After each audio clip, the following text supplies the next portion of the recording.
After the revolution comes the tweak. Last season was a new beginning. The almost total reconstruction of the Formula One racing car. Now it comes nothing more sweeping than a little cosmetic readjustment. A nose job. It's not so much about the body parts as the cast list. There are child stars, a pair of them at Toro Rosso. Max Verstappen is 17 years old. Yeah, it was a big crash, but I think at the end of the day, for me, it gave me more confidence.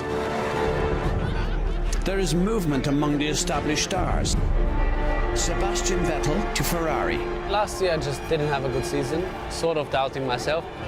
Fernando Alonso off to, of all places, McLaren. Honda are back as engine suppliers. New power after the revolution. For big problems, you need big solutions. Red Bull squabbling with Renault about engines. Which stage did you realise things really weren't good with the engine? 2013. No change at Mercedes. Lewis Hamilton, Nico Rosberg in the all-conquering beast. You had to be tough. It was one step too far. He complains about a lot of things. Mercedes led the revolution, are still the car, the team, the drivers to beat. This is Formula One 2015. So last year we saw the emergence of the great powerhouse that is Mercedes and that intriguing partnership between Lewis and Nico, with Lewis winning out.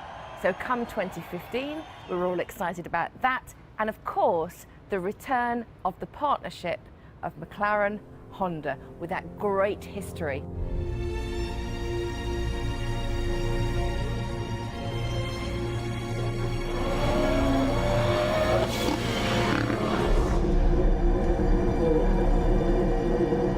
We didn't really do much in Jerez, so it's difficult to have a first impression, really. The reliability was the biggest issue. We did 7 laps one day, 5 laps the next day, so we understood that we have a long way to go. I think it took us about 8 races to do the same mileage as what Mercedes did in winter testing.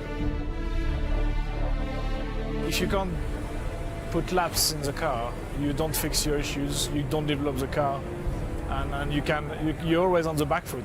You talk about reliability. Can you be any more specific, just to tell the people at home which particular aspect? Any kind. I can't be more specific than this. We had so many different reliability issues. I remember the car felt good, felt grippy, easy to drive, but felt not much power. This, to me, is a classic case of miscommunication. I have to believe that Honda at no point communicated to McLaren just how poor their hybrid engine was performing on the dyno. McLaren must have presumed, because of this great history that they had in the past, that they would take care of the engine, we'll take care of the car, the two will meet, and we will, show everyone just how good we are again. And it was the biggest shocker that we've seen. But we also had that extraordinary story with that weird crash from Fernando Alonso. He ended up in hospital, had concussion. Yeah, it was a strange accident. I hit the wall, not too fast, but enough to, I don't know, with the angle or whatever, to be an unfortunate situation. The head is always one important part, and regarding the level of competitiveness that we had at that point, going to Australia and risk 0.1% was not worth doing it. The disappointing thing, of course, is that we've got Jenson Button, a great driver, one of the fans' favourites, but Kevin Magnussen stepping in to replace Fernando Alonso, who was taking time out for this recovery from the concussion. Was this real? We couldn't believe how poor the performance was. Can Button get himself into the top 15? No, he can't. It's only 17th. Both McLarens are out in Q1. The revived relationship between McLaren and Honda has not started well at all. We're not going to be seeing Kevin Magnussen make the start. His car expired on the reconnaissance lap to the grid. Jenson's the slowest car out on that racetrack. So you go to Melbourne, you're 3.5 seconds off the pace, but... 5.5, but Jensen gets to the end of the race. We don't know why, and we are maybe lucky to go to the end of the race. So no real emotions, except that understanding the amount of work we're gonna have to go through as a McLaren Honda. And Lewis Hamilton wins round one, the Australian Grand Prix. It's 1-2 for Mercedes. It was an amazing experience, an amazing feeling to get back in and still have the strength and the power that we had from the year before. I wouldn't say it was relief, but it was good to see that what we've seen over the winter, the progress we've made on the chassis and on the engine became reality. I'll be back. All right, give him a big hand, ladies and gentlemen. It was the perfect start for Mercedes. They carried the momentum from 2014. The benefit of being a World Championship team is, and you know you've got it in the bag, you start your development earlier for the next season. So it becomes even more difficult for teams to catch you. Ferrari were showing signs that they were upping the ante when it came to the hybrid power unit, but all the odds were pointing towards Mercedes. Last year I just didn't have a good season. You know, I have no problem to stand up and say Daniel was quicker.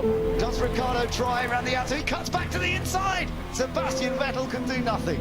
I was sort of doubting myself as well. Vettel once again shaded.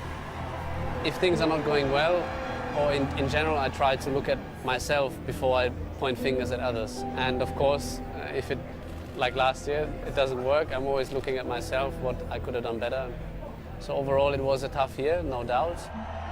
Obviously, sports people operate on supreme confidence, absolute belief and in their commitment, the decisions they make.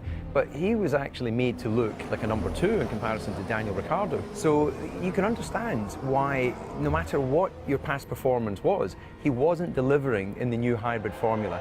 Michael Schumacher wins! It became sort of clear that I want to do something new. And obviously now I'm in a different chair, or different car.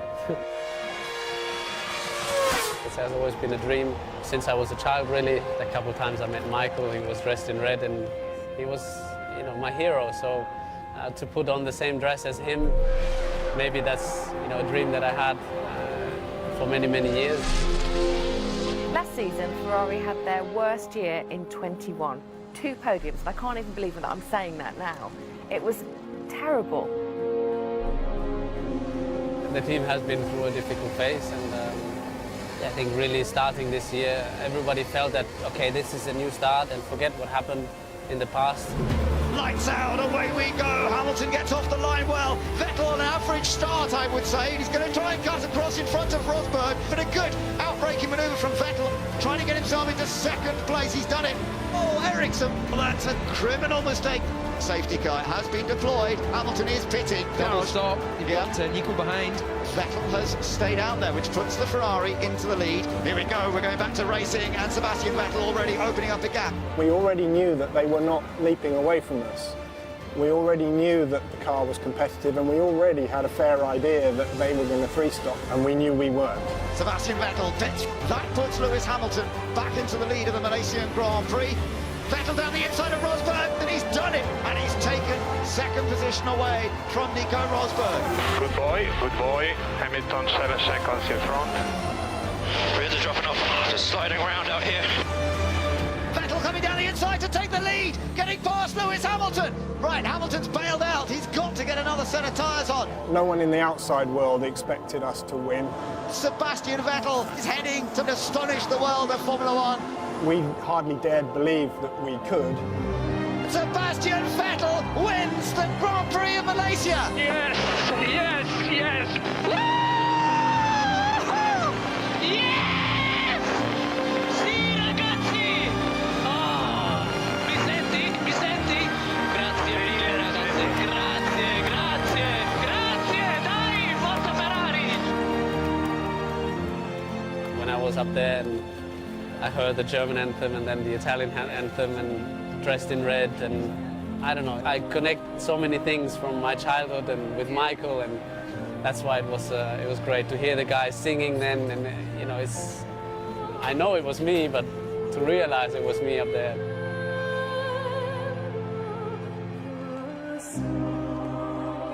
I've worked with 2 guys who really, really, really understand the value of being in a team.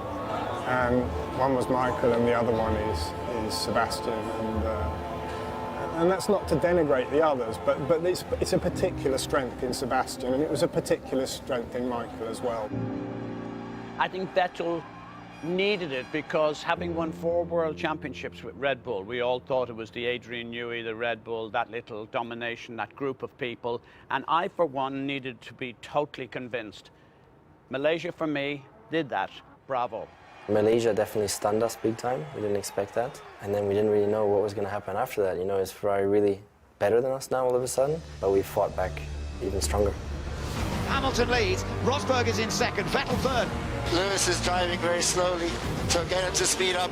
Rosberg is getting upset. Vettel starting to fill his mirrors full of red. You came on the radio and you were accusing Lewis of backing you into Vettel. I think accusing is not the right word. I was mentioning it. If I go closer, I destroy my tires. And I wasn't even mentioning backing me into anybody. I was just mentioning he should go a little bit faster. Okay, Lewis, we'd maybe like to pick the pace up a little bit. And Lewis Hamilton wins the Chinese Grand Prix, and he beats his teammate home in another 1-2 finish. It compromised my race massively at the time. I'm not really quite sure what his problem is. The best possible race for Lewis was to back me off into Vettel. I wasn't, honestly. When I'm driving, I'm not really focusing when you're in the lead, particularly, you're not really focusing so much on the guy behind. You're focusing on what you've got to do. You know, we have this fuel saving that we need to be doing, the tyre saving, and it's the other guys. It's their job to either get around you if they feel that you're going slow or you're too slow. Interestingly, he said he was just thinking about himself, you know, and that sort of says it all. Was Lewis trying to do that? We will never know. It is clear that when you fight against your teammate in the quickest car for the World Championship, and your teammate is a good one, you need to just pull out all the tricks. Did he do that in China? We don't know, but I think it's something which is to be expected. The thing is that we had discussed something pre-race because of the threat from Ferrari, just to make sure that we do keep an eye on our team result as well, you know, on our team effort, and make sure that Ferrari doesn't beat either of us unnecessarily.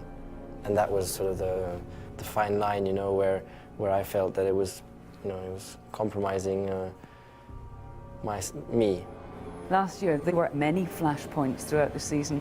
We've not really had that this year. I imagine that's a huge relief to you. Maybe we were able to contain the discussions in the meeting rooms and behind closed doors. Nico and Lewis realized that it was detrimental to the team and not positive for the spirits within the team, that if these discussions, the controversy, which needs to happen, of course, is being held in the public space. That uncomfortable relationship between Nico and Lewis, we already seen it the year before in Spa when it burst out, when the contact was made there. So it was never really fixed. Teammates do not like each other. They are not friends. Forget it. They never will be. This is it. Can Hamilton take pole position in Bahrain? Across the line he goes. He's done it. Beautiful work there, Lewis. It's 4 for number 44. We get to Bahrain, Lewis gets his 4th straight pole. Yeah, what was really interesting to me is you saw all of the confidence that Nico had through the previous season. He was going out and just banging the pole positions, and it was Lewis who was a bit scrappy. You know, final run in qualifying, he would lock up or something would go wrong. Come into this year, and Lewis is just supreme confidence, bang, bang, bang, and it's Nico who's looking a little bit like a boxer on the ropes. I don't think it's something I consciously worked on. Of course, I ended last season, and I was thinking, okay, qualifying is an area which made this year harder for me. But generally, it was just getting more comfortable with the car. And Lewis Hamilton wins the Bahrain Grand Prix to take his 3rd victory of 2015. He was very dominant, up to a point that we were surprised. I had to fight back because Lewis had, you know, gotten a bit of an advantage on the points. In the battle between Lewis and I, it's so important, every detail, you know, and then the qualifying position is massively important as well. And he beat me in qualifying the first 4 races, I think. And then finally in Spain, I got that pole. And Lewis Hamilton has been stopped in his sequence of getting pole positions because Nico Rosberg has set the pace here. Now we have a battle on our hands. And then if you go into the first corner in front, there's a big chance that you'll win the race. Lights out, away we go, and it's a good start from pole man Nico Rosberg. For the first time in 2015, he wins! Yes, good!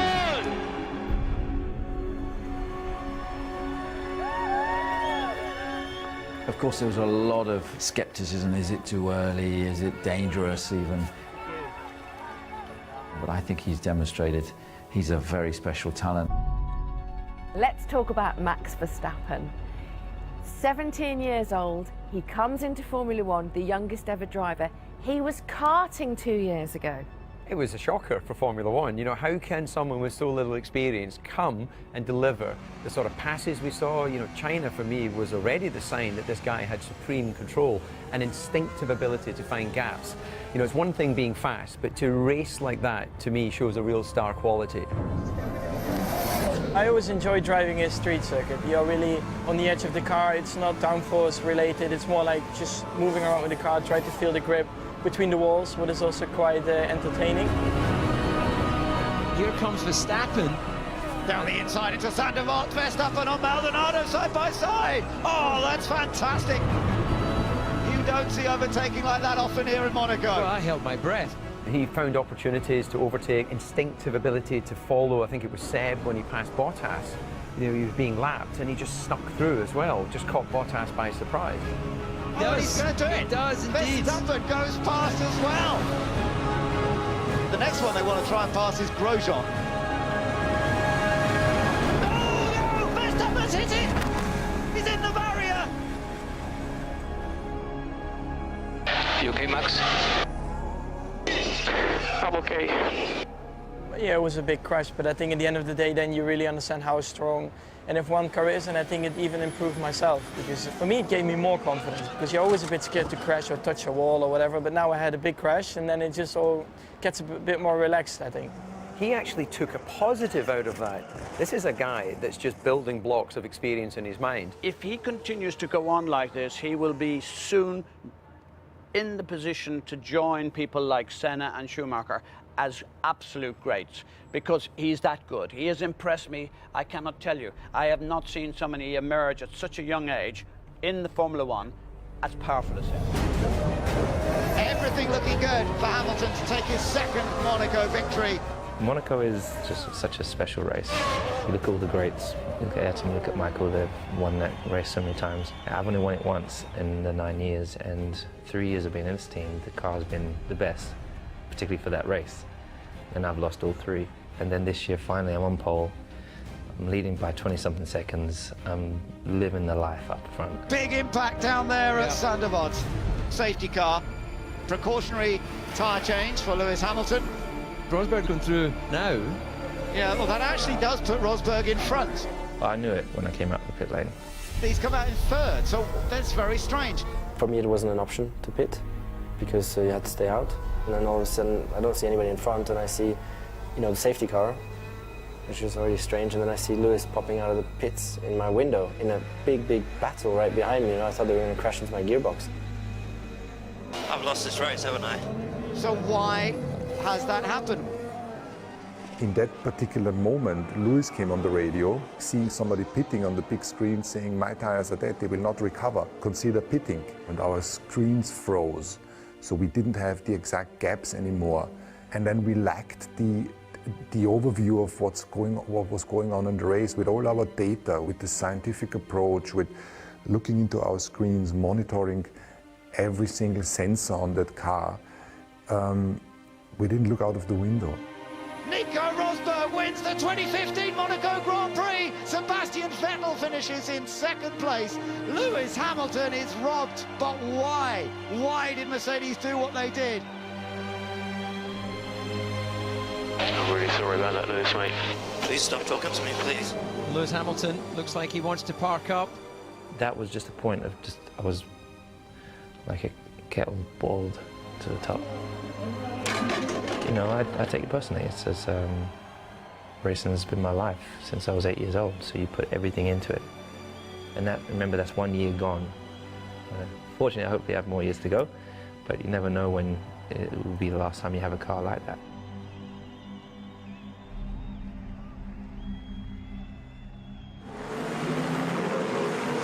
Lewis Hamilton comes through to take victory in Canada. Another win to add to his tally, his fourth win of 2015. Canada, let's talk about Red Bull, because it was there last year that Daniel Ricciardo got his first incredible victory. This season, he's 13th. Red Bull and Renault not having a happy time this weekend. I got lapped by Williams. It was definitely our most strange and our worst weekend of the year. I'm laughing because I don't want to cry. Red Bull struggling for straight line speed. We've been missing something from power unit consistently this year. We probably didn't get enough of a step forward in between the season, which was a bit disappointing to start with. But yeah, in the future we expect a lot more from that part of our car. What is going on with Red Bull? The first few races, power was one thing, but drivability, like I was just getting a headache from my head sort of getting whiplash, you know. It was really, there was a lot of splutters and whatnot going on when I'd get on the power. That made it, nearly impossible to win this year. It's not just about engine power. There are so many other elements that's not working there. On top of the drivability, there's then reliability issues as well. So it's difficult because we're in a competition, we're pushing hard, promises are made, and expectations are therefore set. And when that doesn't happen, then inevitably frustration, boils over.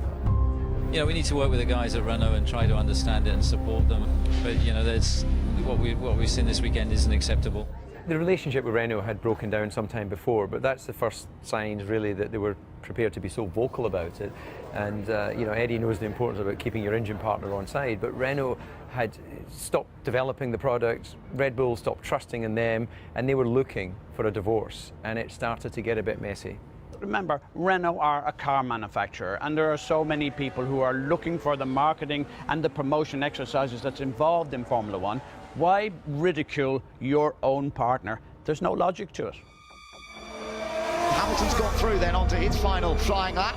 We're on the knife edge with these cars, and if something's not perfect, you downshift too early or you downshift from the bump, you pay the price. Oh, and spin, Hamilton spun it. Rosberg on a good lap. He is indeed. He's quicker than his best in the first sector. I knew that I had to take risks to get pole. Went for it and just got it completely wrong. Oh, Nico Rosberg, when he looked to be up on Lewis Hamilton, he has gone off at the very last corner. Sorry about that, guys. What position is that? So it's P2, Nico. Braked later, and it definitely didn't work out at all. After all that, Lewis Hamilton has taken pole position. As expected, the Mercedes are up at the front despite those offs in qualifying. Lights out, away we go. It's a good start from Rosberg. An excellent getaway, but Hamilton's going to try and shut the door. Rosberg's won the start into turn one. It was a great start, really worked out well. Great battle for turn 1, turn 2 and turn 3, where we were side by side into all three of them. They're charging up towards the second turn. Hamilton will go to the outside. Rosberg holds the inside line. Well, this is great stuff. We knew that Rosberg had to go for it. That was the crucial thing for the win. And then we had really good pace also in the race, which I was happy about. Nico Rosberg takes the checkered flag. He's beaten Hamilton once again in Europe this season.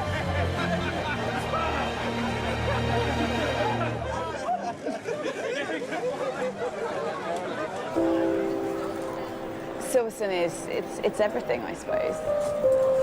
It's such an emotive Grand Prix for us. We won our first race there in '79. Clearly, Mazzoni goes across the line and he has won the British Grand Prix. We've had the glory days there with Nigel.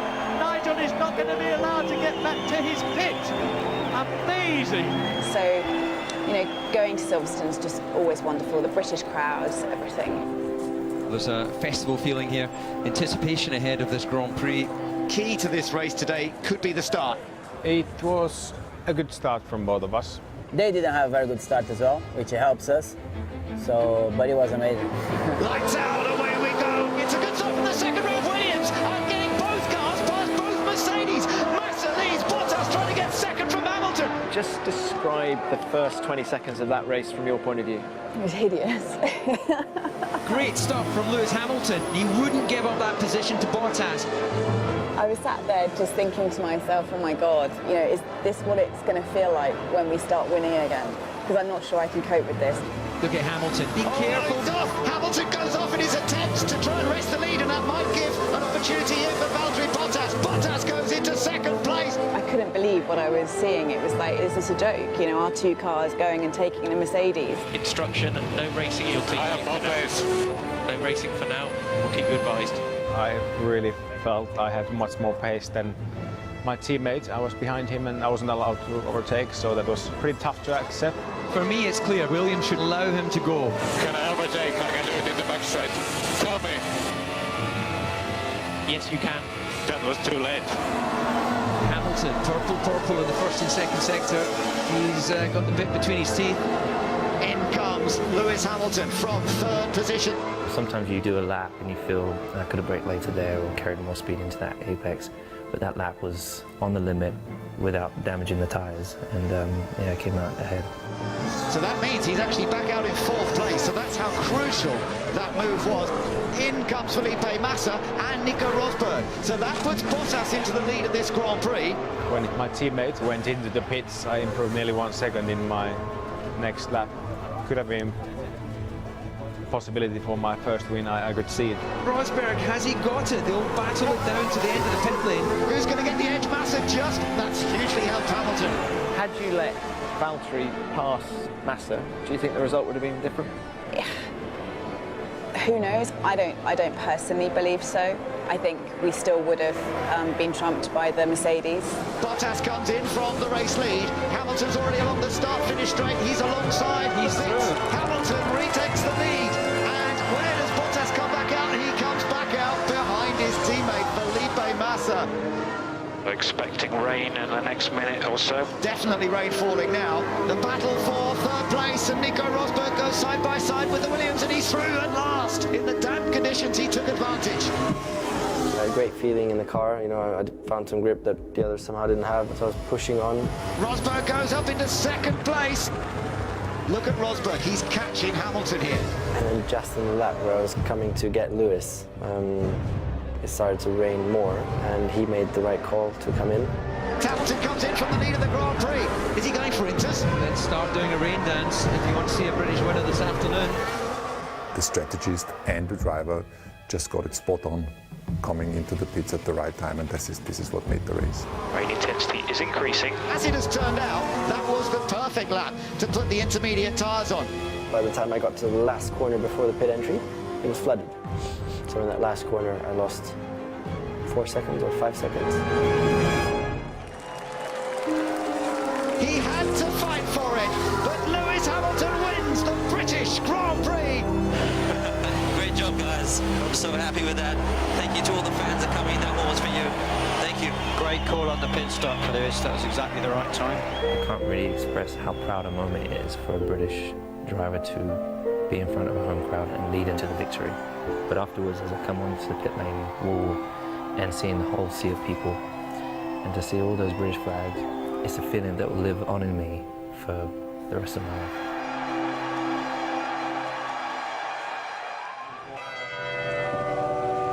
After Silverstone, we heard the desperately sad news that Jules Bianchi had died after that terrible accident in Japan. It really rocked the paddock, didn't it? I knew already straight away in Japan. When I went to the hospital, I knew 100% that it was impossible to survive. I think maybe I need a few weeks to be a little bit better, you know, because it was so hard. We have a lot of good moments in F3. I remember when we were teammates. Some of the after parties, example, yeah, we did some funny things at that time, you know. We were young still. Really talented racer. I think it was only a matter of time that he could have been a better car, and everyone would have seen how quick he really is. So. Jules was literally one of my first friends I made in Europe, you know, so we were 17 and we were both on that same journey, and yeah, it was emotional for sure. He was one of us. He was a very close friend. He lost life in a Formula 1 car, and the only way to show him respect was to fight hard again on a Formula 1 car.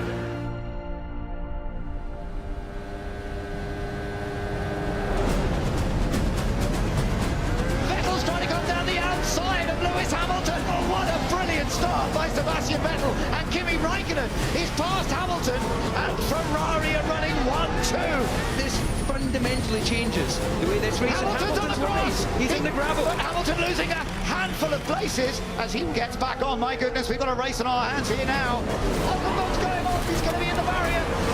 Oh, he's okay. Safety cars coming out. Now this does change things. We are racing for the win, mate.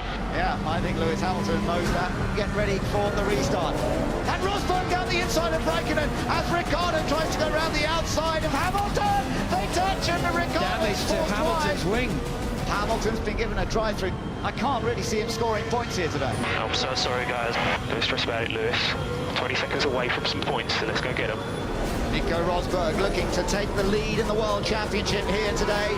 If he finishes in second place, and if Hamilton fails to score, of course, that will put him 1 point ahead. I'm losing power. There's nothing that I can do. Understood, Kimmy. I'm sorry. Hamilton goes down the inside, and it's an easy pass on Nasser. So he is getting a point. That now puts him equal with Rosberg. Here comes Hamilton, and that puts him into 8th position. Oh, and here comes Ricciardo. Big lock up. Surely he's in too deep. Obviously, with Nico, you know, I put myself in that position by going for the move, but you know, still on the exit, he came across. In my eyes, it was my road to use entirely because he came in completely overcooked it. He goes wide. Oh, and he loses front wing now. Oh, he's going to puncture Rosberg. Puncture. Suddenly, Rosberg's chance of taking the lead of the championship might be gone. Nico was adamant that that was his bit of track. Yeah, definitely not. Let's call it a racing incident, but it wasn't my fault. He just clipped his front wing on my tyre and that was it then, so lost out a massive amount of points there. Lewis Hamilton, as he looks to protect his championship lead, and in fact not just protect it, to extend his championship lead. Who would have thought that? Sebastian Vettel has been wheel perfect. After all these years of trying so hard here in Hungary with Red Bull, he hasn't won up till now, but today he has. Grazie ragazzi, grazie. Mi sentite? Mi sentite? Et merci Jules, cette victoire est pour toi. You will always be in our hearts.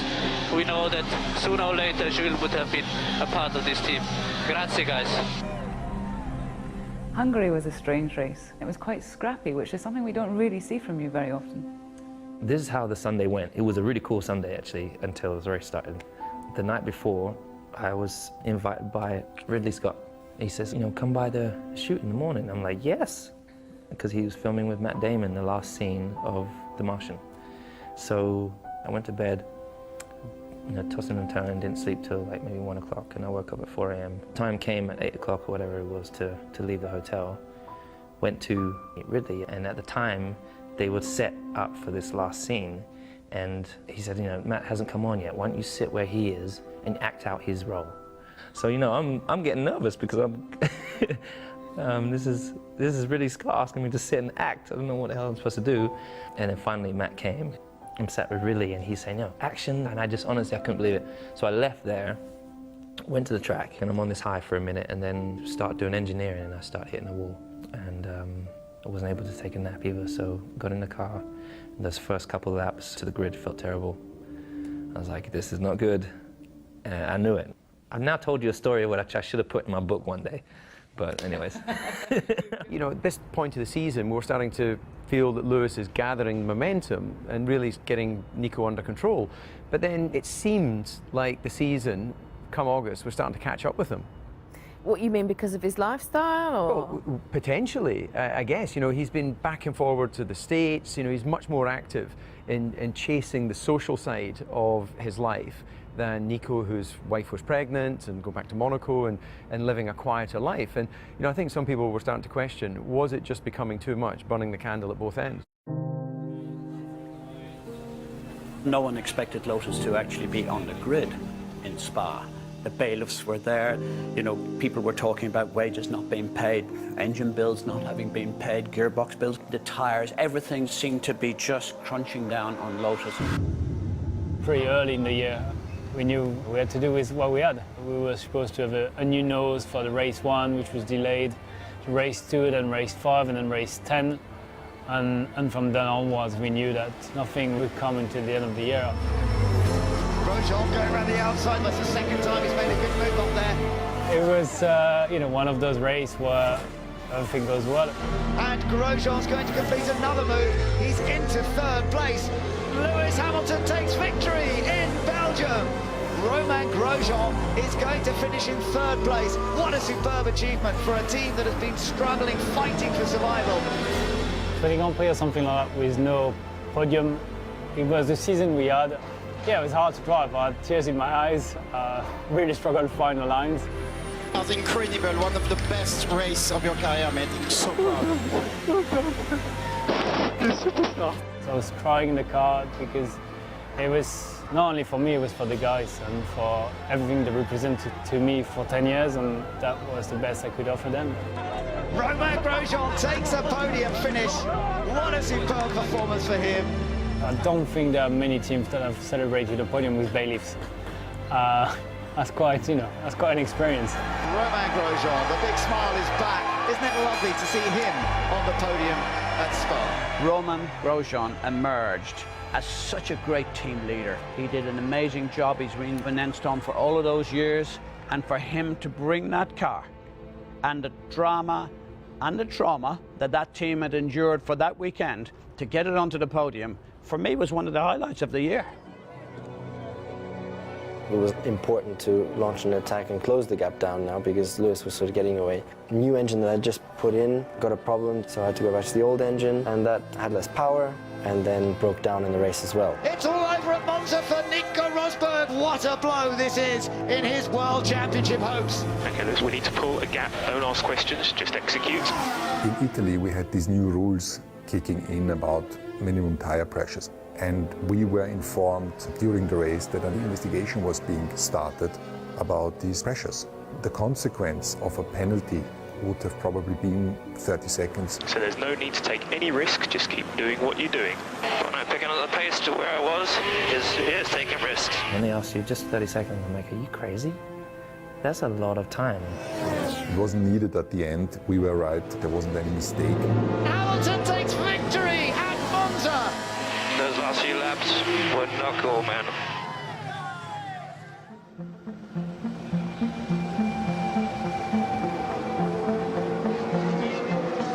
My goodness, Lewis Hamilton is down in 5th place in Singapore. Super weird. I don't really feel that I can explain it. Now, what about Nico Rosberg? He's down in 6th place. In qualifying, we were 1.5 seconds slower all of a sudden. You know, we were so shocked, we had no clue what's going on. Sebastian Vettel has taken the first non-Mercedes powered pole position of the hybrid era.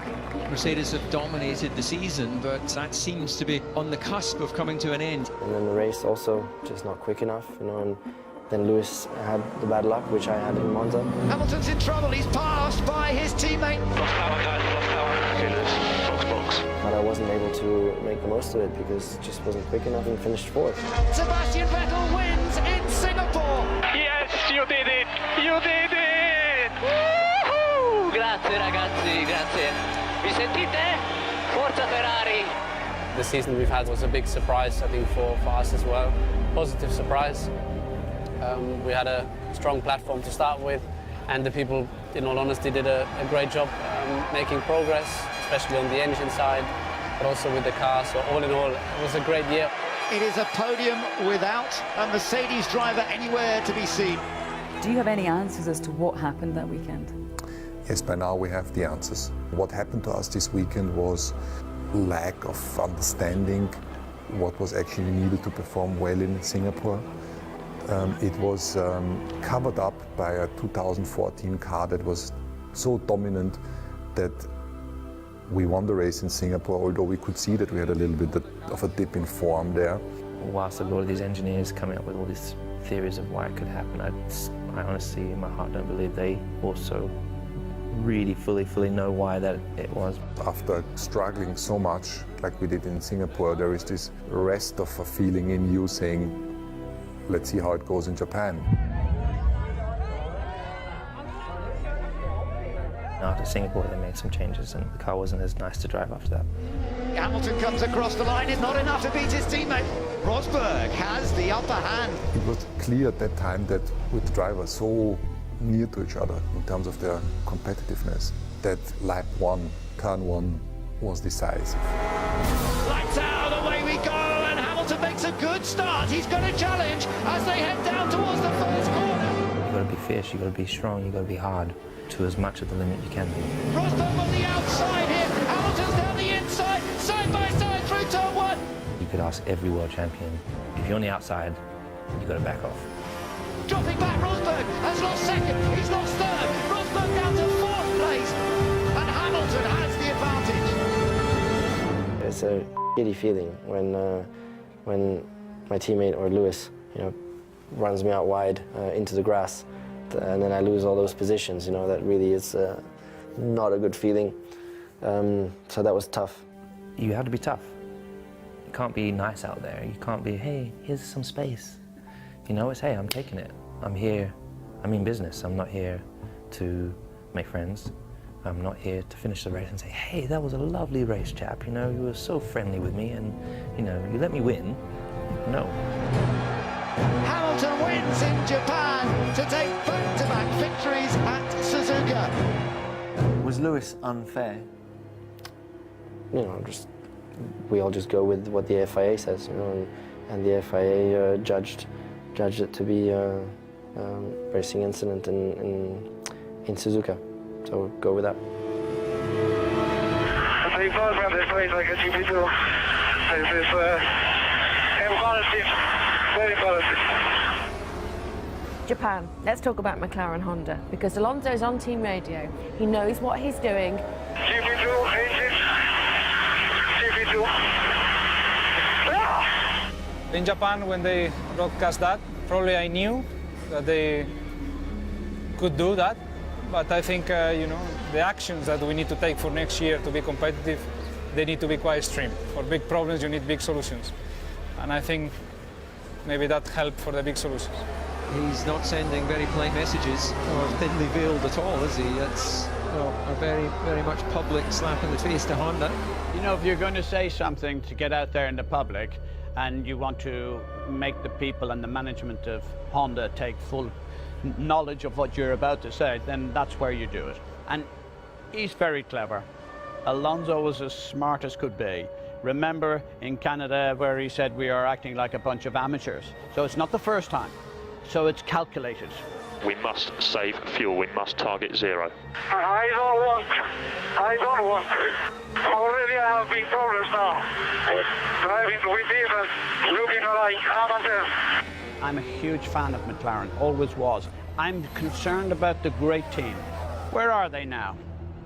One off last place, all their sponsors gone, more or less. Rudderless, absolutely no idea what's going on. Honda, together with McLaren, with 2 world champions in the car, for me, was the biggest disgrace of the season. Rosberg desperately needs to beat Hamilton here today. Lights out, away we go, and the 2 Mercedes cars go well, but Rosberg gets in front of Hamilton. They are side by side. Rosberg has the inside line. I was getting into a really good roll. We rush up pole again and just leading the way. Great start, which was the improvement from Suzuka. It was all going well. And then my throttle pedal is broken. Unbelievable, whatever 10-cent piece breaks on the throttle damper, and the throttle pedal comes towards me. I've never had that in my whole racing career in anything. He's just shown no acceleration off the turn whatsoever. So I was driving around it, trying to cope with it, but then eventually it just stuck open and I couldn't get around the corners anymore. It was getting very dangerous, so I had to come in. Well, there's Nico Rosberg. There's not really much you can say for him now, is there? So Lewis, your teammate has retired, so let's refocus, get on with this race. Oh, we've got an accident for Romain Grosjean. Now this brings the safety car out. You might see the pit lane getting busy now. Box this lap, box, pits confirmed. The plan was always to go to one stop, but obviously not that early, not 40 laps before the end. When I realized how many laps I had to do, I thought, well, this is going to be difficult, because I knew my race was going to be the last 10, 15 laps. This is where the real race is.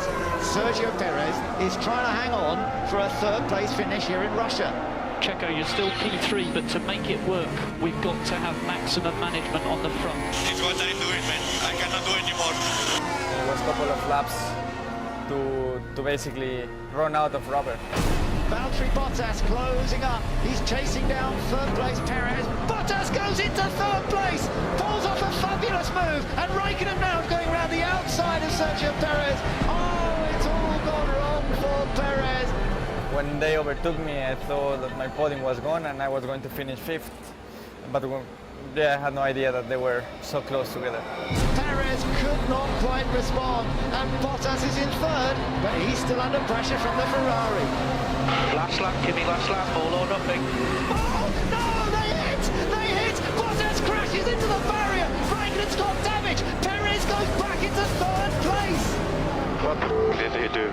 If I would have left the door open in that kind of situation, then he plus everyone else would have thought, I will do it again if someone is trying to overtake me from that far. So that's not going to happen. I thought that just seen me when I went there, but obviously not. Raikkonen was at fault, wasn't he, David? Raikkonen, that was like optimism beyond control. He came from so far back on a tight, shallow line and just rear-ended Bottas. Lewis Hamilton wins the Russian Grand Prix. Now, who's going to be third? It's going to be Perez. There he is. Perez finishes third here in Russia. A third podium ever for this team. What delight for them. Oh, well done, guys. Wow, that was very hard, man. I had no rubber left at all. There were a lot of emotions, because it was a podium, although I was lucky in the end. I really deserved it. It was not like I was 5th the whole race and then they crashed. I was 3rd the whole race and then they crashed.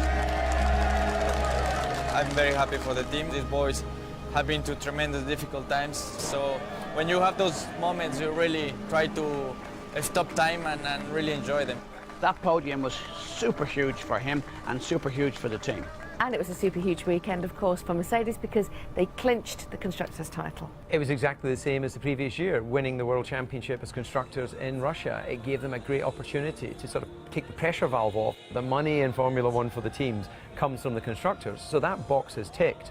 It then allows them a completely free hand to let the drivers race. So we trot across the pond to the good old US of A, the perfect setting for Lewis, who gets his first shot at his 3rd world title. Firstly, the race was, for me, was one of the best races that I can remember having. Lights out and away we go. Rosberg versus Hamilton, and it's a pretty even start, but Hamilton may have the chance to get up the inside. Rosberg's trying to go wheel to wheel, they run wide. Rosberg squeezed down to 4th place. Hamilton certainly worked that to his advantage. It was one step too far, too much. You see my steering wheel, I'm turning, but the car's not turning. Whilst I didn't intentionally do anything, I felt afterwards, like, oh, geez, He decided to drive into me. You've seen over the last couple of years, I mean, he complains about a lot of things, but you just kind of let it go over your head because that's just the way he is, and it's kind of a different background we come from, I guess. Personally, I think Lewis was over-aggressive. To me, a completely fair thing for the inside car to dictate the line. That's the end of the story. But it wasn't really the race decider because I did manage to fight back. And Rosberg's got past Ricciardo onto the straight, over the big bumps. Yeah, Daniel will be a sitting duck here. Here comes Rosberg. So Mercedes now running 1 and 2. Rosberg goes wide. Ricciardo into 2nd place. He makes the move, and Rosberg will be kicking himself there. And look at this, Ricciardo's had another go to get past Hamilton. Oh, and Daniel Ricciardo has found a space, and he's gone past the Mercedes. Rosberg having a go at getting past Hamilton. He's got down the inside. Can he hold on, or is Hamilton going to fight back on the exit? Yes, he will. They've got to give each other space, you would think, as teammates. But Rosberg's got past him. Well, we don't see that often. Here comes Rosberg, he's going to reclaim the lead. He does, he gets past Daniel Ricciardo.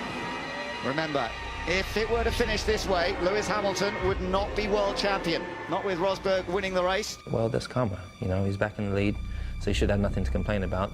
But still, he had to find something to complain about. So. Past Lewis, past the Red Bulls, take the lead, go up into the distance, get pulled back because of safety car, because I had a 10-second lead already, so that was destroyed by the safety car. Hamilton draws alongside and overtakes Daniel Ricciardo.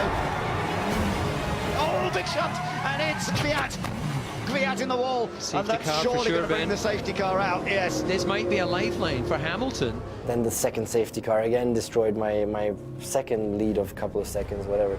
Okay, Lewis, you will have 10 laps remaining. Just keep it nice and clean. And away goes Rosberg. Bit of wheel spin on the restart as he launches it. These tyres have lost temperature. I was generally relaxed because it wasn't the last race and the championship was coming down to that one moment. But of course, that driver in me was just like, never give up, keep pushing. Hamilton, fastest lap, putting the pressure on Rosberg. And then I messed up myself, which hugely annoying. Rosberg's made a mistake. Oh, he's had a tank slapper on acceleration. Hamilton's taken the lead. It means that Hamilton is where he needs to be to win the championship now. When the reality really hits you, you have so much energy, you just want to shout, you know, at the top of your lungs, at the top of a building.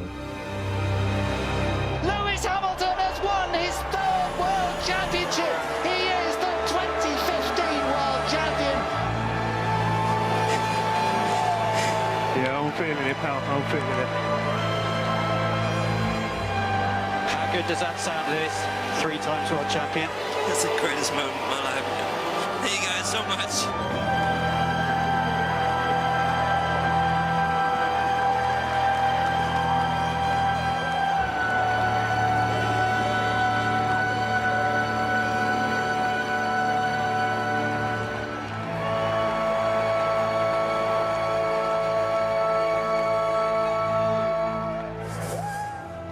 I remember being at my dad's house in Hatfield, I think it was. You know, 1-bedroom apartment, and wake up, got bacon signing when I was like 5 years old, and watching Ayrton win these races, and it's the lifelong dream. And then when you think 25 years later that I'm achieving a similar success, it's an experience or an emotion that you just have to try and enjoy because you can't really understand it.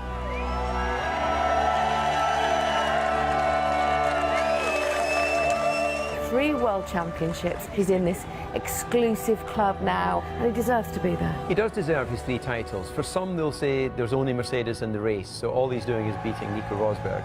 But let's not forget that he won his first title at McLaren. He equalled Fernando Alonso in his first ever year in Formula One. The talent he has is amazing. The way he can drive the car, how quick he is, how strong he is to win. You know how good he is on the mentality to win the race. I don't think anyone thought he was doing the right thing to leave McLaren and go to Mercedes. And to be fair, at that moment in time, it wasn't the right thing to do. Lewis is a very quick driver, I will give him that. He's probably one of the quickest guys that's ever stood in a Formula 1 car. But he did not know when he signed that contract. I think he was upset with the situation he had at McLaren. It was off the back of a DNF when he was leading in Singapore. Hamilton's in trouble. His World Championship hopes are disappearing rapidly with that. And we're all emotional, so he took that decision, I think, emotionally. But it's the right decision, it's paid off, and he's just won 2 back-to-back world titles, so fair play to him. Do you worry that Lewis Hamilton might break your records? No, I think in the end records are there to be broken. I don't think it's fair and I don't think it's right to stand up and say, I don't want this guy to win, because currently he's doing the best job.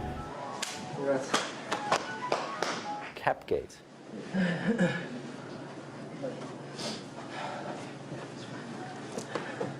It's our usual games, you know, and he passes me the cap, I pass it back. In my frustration. He was more consistent during the year. So he was very, very consistent year with everything. He didn't have any problems except for 1 DNF, you know.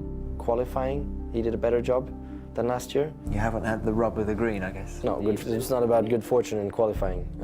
There's no fortune in that, especially when it's 12 times. It's just not being quick enough. So just need to find some more pace, which I did. Don't know why though. Nico Rosberg takes victory in Mexico. Yeah! Nico Rosberg wins in Brazil. Yeah, guys! Awesome! Nico Rosberg comes out of the last corner in Abu Dhabi. Well, what a different story this season might have been if Nico Rosberg had begun the season in the same style that he's finished it. Sometimes it's very difficult to understand what goes on in a racing driver's brain. I don't think that Lewis consciously switched his season off, but then maybe unconsciously, if you won the championship, what else do you want to prove out there? But then maybe Nico found his strengths back and the edge back. So we had these discussions and we talked with them. There is no eureka moment yet. I think there's an insecurity in Nico as an individual. There's a confidence in Lewis. The way he dresses, the way he moves, the way he travels around to the rest of the world. It's like, challenge me if you dare. To be a great champion, you need raw speed, you need arrogance, you need belief. Now, if that breeds not a great character, so be it. Now, I'm not saying that about Lewis, but I think he does believe in all of those things. And is he arrogant? Absolutely. Is every driver in Formula One arrogant? If they're not, they shouldn't be there. Highlights of the season for you, Eddie, this year?